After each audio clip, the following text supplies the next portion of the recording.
با افتخار جشن 30 سالگی استقلالیت دولتی و اجرای امر پرزیدنت جمهوری تاجیکستان تحت عنوان فروغ صبح دانایی ما از کتابخانه مؤسسه تحصیلات میانه عمومی رقم 20 ناحیه واسع دیدن نمودیم. در این مؤسسه با مقصد جلب خوانندگان به مطالعه کتاب‌های بدیعی نزد کتابخانه مکتبی امسال تالار نوی خوانش گشاده شده است. صنفخانه کشاد و برهوا، میز و کرسی و دیگر شرایط‌های مساعد اینجا فراهم آورده شدند. در مجلس اساسیاسیای والدین و آموزگاران قرار قبول نمودیم که ساکنان دهه نیز میتوانند آمده از کتابخانه مؤسسه ما استفاده برند. در تالار نوی خوانش کتاب‌های بدیعی وابسته به سن و سال خواننده گذاشته شدند. شماره ادبیات‌های بدیعی در اینجا موجود بوده زیاده از 2300 کتاب را تشکیل می‌دهند. با اینجا نه تنها خوانندگان، اکنون آموزگاران و ساکنان دهه هم آمده کتاب‌های پسندیده‌شان را مطالعه کرده می‌توانند. کتاب برای من این راهنمای زندگی میباشد که من از کتاب تمام فضیلت زندگی انسانی را در میابم. من خوشنودم که همیشه کتاب میخونم و آنی که به من مقبول است دریافت میکنم.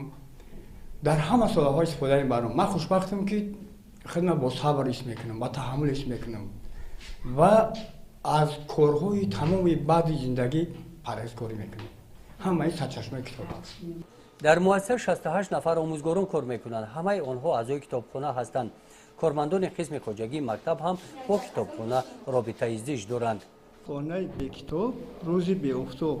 هر گاه که من از درس از مکتب به خانه میروم از بالای میزم یک کتاب رو گرفته ورق زده میخونم، همون ماندگیم رو دیگر حس نمیکنم، چون که کتاب علم و دانش است.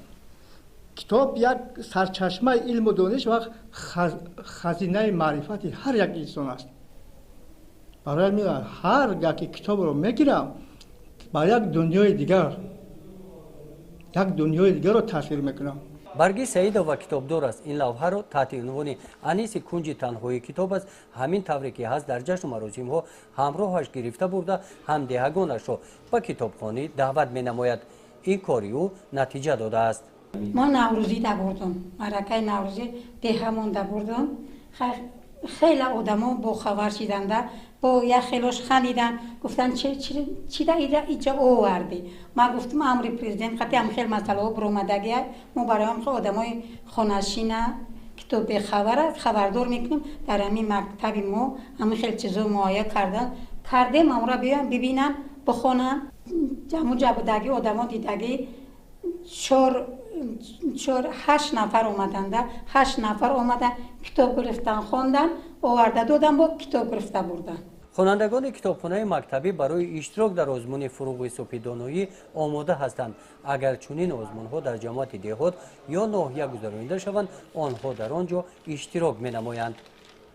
گزارش خواجه نظریف خدای نظر ظهوروف از ناحیه واسع برای برنامه اطلاعاتی نوید.